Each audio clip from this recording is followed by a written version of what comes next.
Bale Dutung naman tayo ngayon sa may Villa Gloria in Angeles City. If you're craving for authentic Filipino cuisine with a touch of Spanish, ay nako, I guarantee you will enjoy this.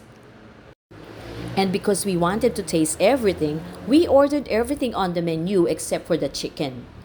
And I tell you, super sarap.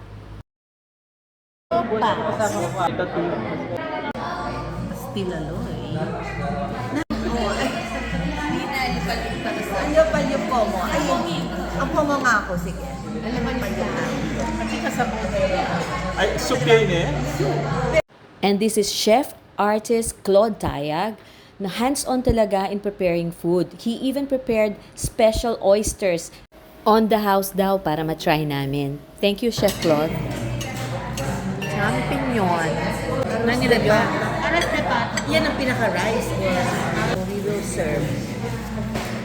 Lata ng gewa, ng mamicture. Mamicture tama, tabalikan tayo. Ini-revive pa yun ni Carnelia de la Parilla. So ano to? Grilled USDA beef brisket. Tender. Talaga? Masarap? Palagay ko kasi malambot eh.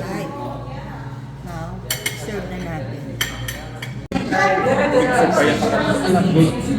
Sarap, no? Sige na.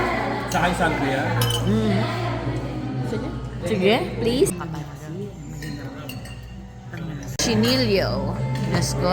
At tapang space para ka ng time eh. Sarsan lechon. I love it. Talaga? You are that Sige nga, taste me.